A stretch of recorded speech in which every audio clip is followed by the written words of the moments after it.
in a shocking turn of events that has reverberated through the royal sphere. Meghan Markle is now appealing directly to King Charles following a devastating final verdict from the palace. It is finished. For months friction brewed behind the scenes. Yet sources claim the monarch's recent decree has established a stark and immovable boundary. This is a line that Meghan reportedly never anticipated encountering. What exactly transpired within the royal estate to cause the king to adopt such a rigid position? Come along as we examine Meghan's frantic attempt to placate King Charles. King Charles's ultimate judgment regarding Meghan, a ruling she never truly thought would materialize, has finally landed. It arrived discreetly and confidentially, carrying a degree of finality so total that witnesses declared there was no room remaining for argument. Coercion, or charisma. Senior palace aides disclosed that King Charles has now handed down what they term his concluding verdict concerning Meghan. This is a judgment that does not merely shut a door but terminates an entire era. One that many within the institution never imagined he would have the courage to conclude. I believe much of that nuance disappears in what can become an incredibly dehumanizing environment when you consider clickbait culture. The words that drifted from those high-ceilinged palace chambers were neither boisterous nor emotional, lacking any raised tones or theatrical hesitations. Instead, they were composed, intentional, and uttered in the steady and hushed voice Charles utilizes only when his resolve is entirely fixed. It is finished, and in the days preceding this, the burden on Charles to take action had been intensifying. It started gradually, then grew more vociferous over the weekend, because by granting Meghan a chapter, not a marriage or title but a long and turbulent chapter that started the second she joined royal life, the king had afforded her more latitude and tolerance than many thought she merited. Now that specific era has finally been concluded. When the king's ultimate decree arrived in Montecito, the response was instantaneous. Informants allege Meghan froze, her staff entered a state of total alarm, and Harry was entirely taken by surprise. For the first time in a considerable period, the palace operated with total lucidity, showing no vacillation, no evasions, and no dread of the public criticism that was bound to ensue. For years, Meghan persisted in utilizing her HRH style even though the late Queen Elizabeth II had directed her not to. And insiders claim this had profoundly aggravated Prince William. However, on this occasion, Charles was not attempting to gloss over matters, nor was he seeking to compromise or maintain the truce, something he had dedicated decades to doing. This time, Charles enacted a final and irrevocable decision. You cannot function identically to the sovereign if you hold the title of Prince of Wales or are the successor. It is a decision that totally shuts the entry, creating what the palace terms an essential final limit. This is a frontier Meghan never conceived Charles would implement, a restriction that alters everything. Many people overlook that William once remarked that if Harry wished to attend the coronation, it would be exceptional, indicating just how severely the family bond had disintegrated. I do not believe there is a path for return, one veteran royal observer noted. Yet, to comprehend what compelled Charles to finally take measures, you must examine what has been evolving quietly within palace grounds for months. This was not precipitated by a solitary headline or a singular documentary. It was not triggered by one interview, one public statement, one speech, or a specific podcast instance. It was a trend, gradual, consistent, and impossible to disregard.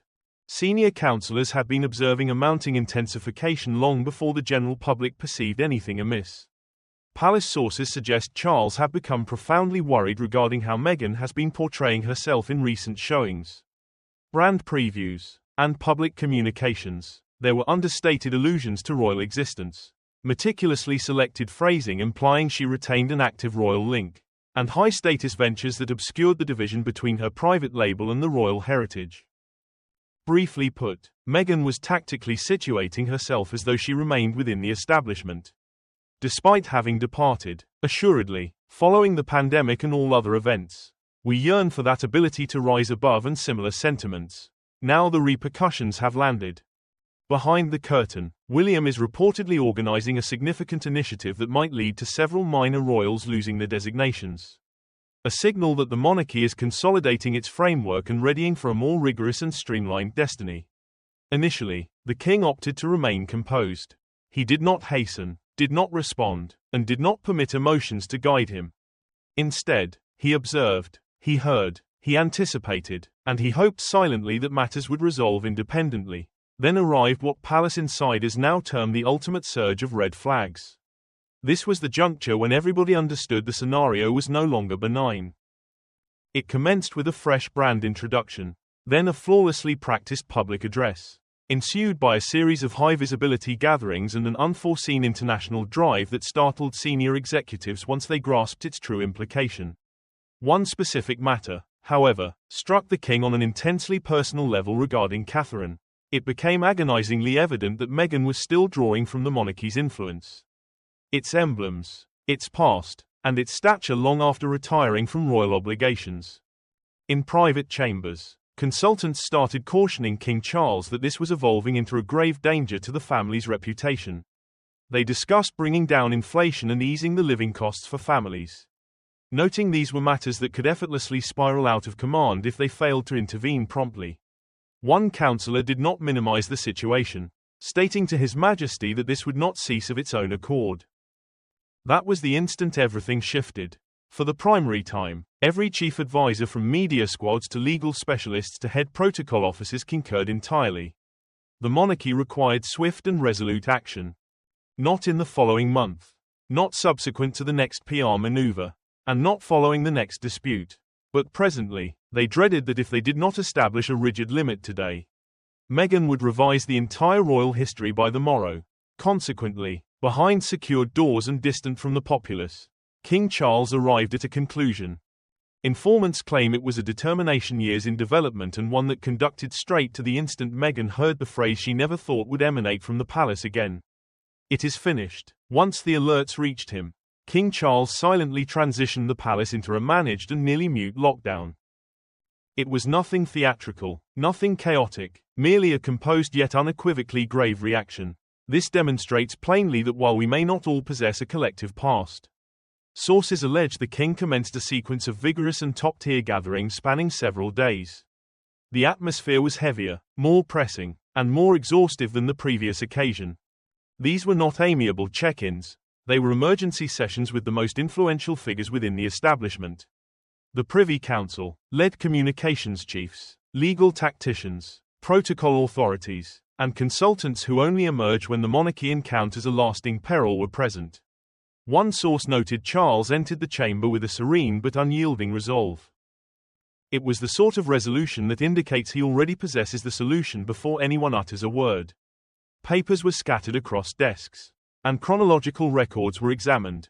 Meghan's public showings, brand tactics, interviews, and understated allusions to royal existence were scrutinized frame by frame and phrase by phrase. Because it feels genuinely inclusive and there is representation, and it is simply like a tender romance tale. One councillor cautioned the king that if he did not take measures immediately, he would forfeit command of the royal account. Another highlighted that Meghan's growing sway in the United States could generate worldwide perplexity. There would be two iterations of the monarchy, one authorized and one unauthorized. Charles attended intently, not with ire, not with restlessness, but with a stable resolve that even his nearest aides did not anticipate. By the conclusion of the ultimate gathering, the atmosphere in the room transformed. The palace would no longer anticipate the subsequent documentary, the next unauthorized disclosure, or the next refined media showing.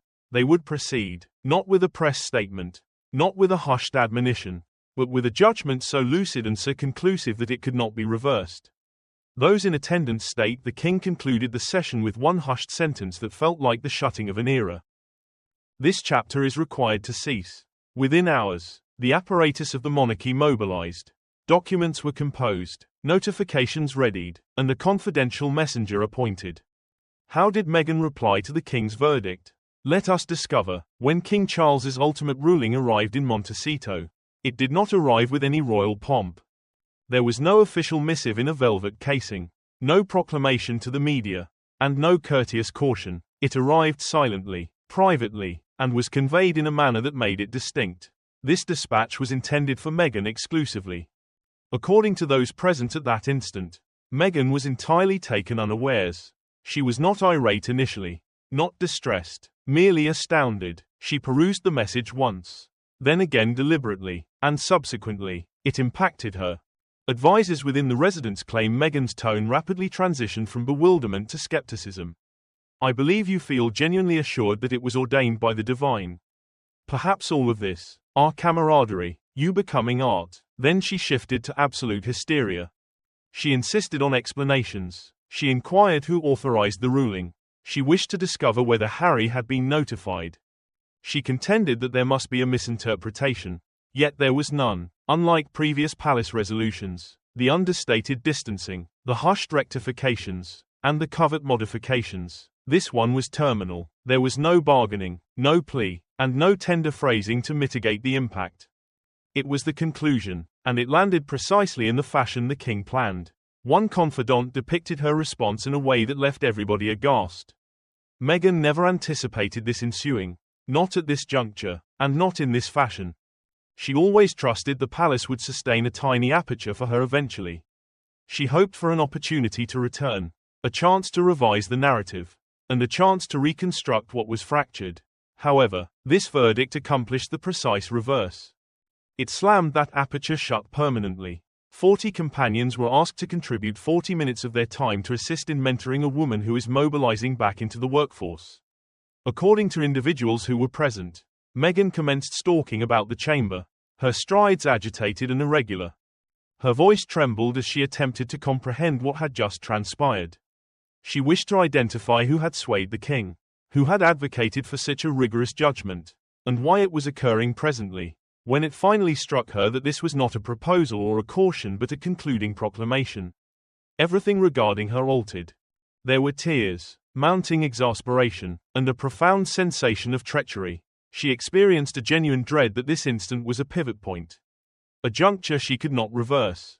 For the primary time since she retreated from royal existence, Meghan was not merely being disregarded or marginalized. She was being severed entirely. Everything that ensued, every telephone call she placed, every hurried text, and every endeavor to govern the tale, all demonstrated how rattled she genuinely was. The palace had finally etched a boundary, and Meghan, for the first time, discovered herself unequivocally on the exterior of it. Yet what was Harry's reply? And was he also heartbroken? Let us examine this more closely. Harry's unforeseen reaction showed that Meghan was not the sole person sensing the burden of this judgment. If anybody felt it as powerfully, it was Prince Harry. Sources allege he was informed prior to Meghan, not because he was being preferred and not because she was being disregarded. It was because King Charles believed Harry merited hearing it straight rather than via a leak or a banner headline.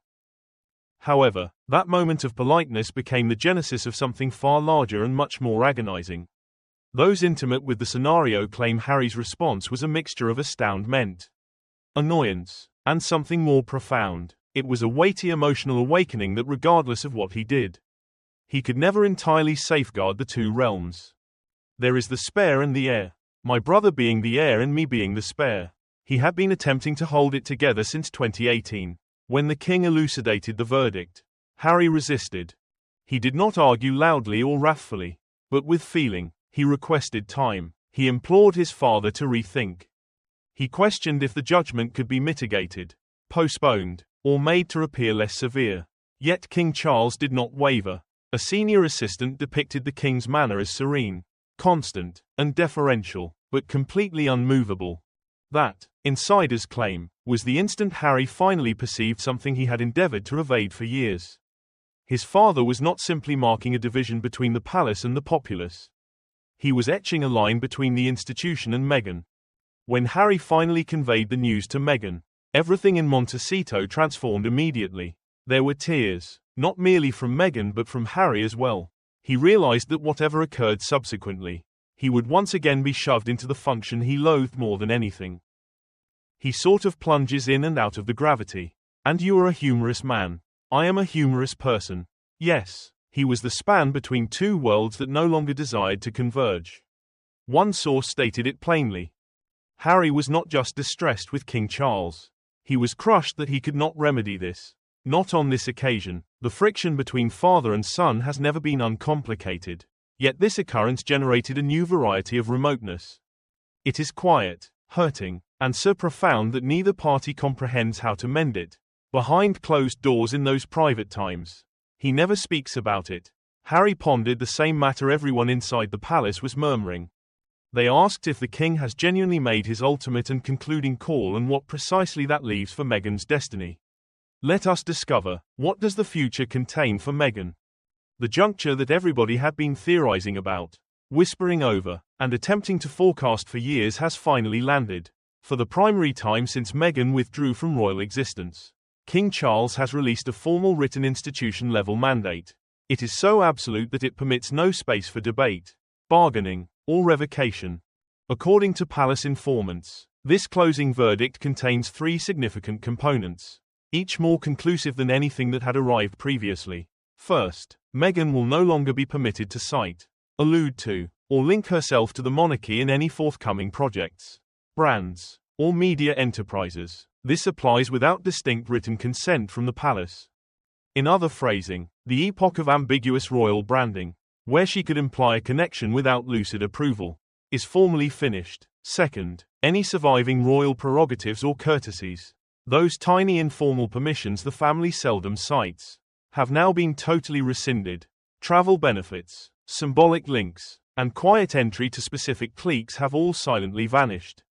One insider characterized it as a recalibration of limits that ought to have been instituted years ago. From this instant on, Meghan will no longer have the palace intervening to screen her from international disputes. When conflicts emerge, there will be no mitigating declarations, no covert rectifications, and no diplomatic buffering. For the initial time, she will stand wholly on her own without the mute backing the palace once supplied. One advisor stated it bluntly, noting this is not retribution as you will likely hear many times this week. Look, as we just heard, you will hear all types of things, but it is protection for the institution. Inside the palace, however, murmurs carried a sharper inflection. Those who viewed the paperwork when it was concluded said it was not just about establishing constraints but about locking them. This was not transient, symbolic, or for optics, it was final. For Meghan, this alters everything. For everyone encircling the king, the message was unmistakable. This chapter is finished. The written scroll itself, though rigorous, narrates only half the tale. The other half is conveyed in silence. The sort of silence that the monarchy has honed over centuries. That silence is what disquieted Meghan the most. According to insiders, King Charles did not append a lengthy explication, a soft introduction, or any motion of peacemaking. He simply permitted the document to speak for itself. Within the palace walls, everyone comprehended the significance. The monarchy is no longer playing defense. For years, senior royals had attempted to sustain calm, absorbing critique, evading strife, and hoping situations would resolve naturally. But this judgment signifies a turning point. A senior courtier summarized it plainly, noting that silence no longer implies protection. Silence now signifies a boundary. That boundary could not be more distinct. By recalling privileges, regulating the usage of royal identity, and refusing to intervene on Meghan's behalf in future disputes, the palace sent a dispatch that required no signatures or explication. The monarchy will no longer be a launchpad for personal branding. This is not regarding ire or vengeance, it is structural. One insider clarified that the king's objective was not Meghan personally but the pattern she epitomized and any similar patterns in the future. What Meghan may have once presumed was a temporary hiatus or a public relations chill is now permanent. This is not a family dispute. It is about precedent, heritage, and command of the royal narrative. In that narrative, Meghan has officially moved from being a royal figure to a private individual with all the boundaries that status necessitates. The palace does not need to voice it aloud because the document already does. This chapter has ended. It happened a few weeks ago. Earlier this month here at our cottage, a new one commences without her influence. From the outside, this may appear like another theatrical headline, another private clash, or a continuation of the royal feud. Yet the implications run far deeper. Senior royal analysts state King Charles's verdict is about the next decade, the next generation, and the long-term stability of the monarchy itself. For years, the palace assumed that younger royals, Harry, Meghan, and their children, could exist at the fringes of the institution without disrupting its foundation. That assumption has slowly unraveled. The ascent of influencer culture, the merging of celebrity and royalty, the monetization of personal narratives, and the global media attention built around emotional storytelling have all created pressures the monarchy was never designed to handle. Meghan, with her Hollywood background, her massive global following, and her ability to dominate headlines, became the clearest example of how quickly these lines could blur. One advisor stated simply that if we do not set boundaries now, there will not be any boundaries left later. What could be Meghan's next step? Let us discover. Meghan's next move. For months, people believed King Charles was too gentle, too cautious, and too willing to leave doors open. But this moment proved something very different. When the crown's reputation and integrity are at stake, Charles acts decisively, even if it means ending a relationship that once captured the world's attention. Supporters of Meghan view his move as harsh. Critics see it as long overdue, and the palace sees it as necessary. This was never about punishing Meghan. It was about protecting the monarchy from a future where its image, its identity, and its meaning could be shaped by outsiders rather than by those within the institution. Insiders were stunned, not because the decision was dramatic, but because it was final, permanent, and strategic. It was not made for today, it was made to protect the monarchy for decades to come. Everyone inside the palace knows one thing: Meghan Markle does not stay silent under pressure. The instant she grasped that King Charles's ruling was absolute, final, non-negotiable, and irreversible, her entire team launched into motion. I want to relate a story that will sort of provide context to my being here and my work with UN Women. Sources allege Meghan immediately convened an emergency call with her advisors based in the US. This occurred not days later, but hours. PR specialists, brand managers, legal consultants, and media contacts all hastened to evaluate the situation. Meghan comprehends the public better than almost anyone in her world, knowing that silence equals defeat. The initial priority was managing the fallout. Advisors contemplated a gingerly phrased declaration characterizing the palace's decision as severe or obsolete. However, that carried danger. Another notion emerged: a significant interview, a fresh documentary, or a high-visibility speech subtly tackling institutional difficulties without identifying the monarchy. Then arrived the most worrisome concept. Insiders assert it is something that could heighten tensions. Utilizing upcoming brand ventures to reclaim the narrative is a tactic Meghan has employed before under duress. One source described the atmosphere bluntly. They were not organizing a composed reply, they were organizing a retaliation.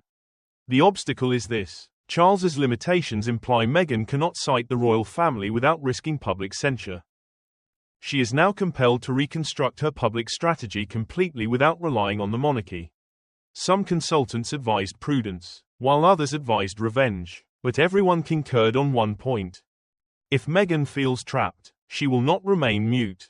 For her, this is more than a royal defeat, it is a battle over narrative. This is the arena where she wields her greatest power. What she does subsequently could either confine this crisis or transform it into a much larger conflagration. The moment that will be recalled most was not a clash, a gathering, or a public proclamation. It was a sentence quietly uttered behind closed doors after the final paperwork had been signed, sealed, and entered into the official registry. Mr. and Mrs. Bridges, honored guests, ladies and gentlemen, good evening. Tena Kotu. Insiders claim someone departed that room, took a breath, and spoke two words now reverberating across royal commentary. It is finished. It was not theatrical, it was not emotional, it was simply final. King Charles's decision was not a momentary limit or a symbolic motion. It was a permanent structural choice that shut a chapter Meghan once trusted she could revisit. The palace is not waiting for a truce. There will be no return, no second opportunities, and no cooperation. This was a line drawn in the sand. For Meghan, it implies navigating the future without royal security or association. For Harry, it widens the chasm between the family he was born into and the one he constructed. It is a gap that apologies or calls cannot span. For King Charles, it marks a transition from patience to preservation, demonstrating that safeguarding the monarchy outweighs personal bonds. And for the institution itself, it signals a historic moment. But how is the international world responding to this decision? Let us discover. The international backlash. The news of King Charles's final verdict was never intended to escape the palace walls. It was meant to remain a closely protected secret confined to Buckingham Palace and the gates of Montecito. But decisions this monumental, this absolute, and this historic almost never remain concealed for long. Within days, whispers amplified, murmurs circulated, and soon leaks began to appear. Inquisitive reporters showed up where they hadn't before, asking direct and unusual questions. Royal observers noted subtle shifts in official phrasing. International media sensed the story like sharks detecting blood in the water. The final decision began creeping into headlines. At first, it appeared in speculative and cautious reports. Then articles grew bolder, citing high-level palace insiders. What was supposed to be a private matter suddenly became global news. Analysts debated it on morning programs. Royal commentators declared it the end of an era. Editors scrambled to obtain insider quotes explaining the king's reasoning. Some headlines leaned sympathetically toward Meghan. Others were ruthless. Almost all agreed on one undeniable fact. The relationship between Meghan Markle and the monarchy had reached a breaking point. It was a point that could never be repaired.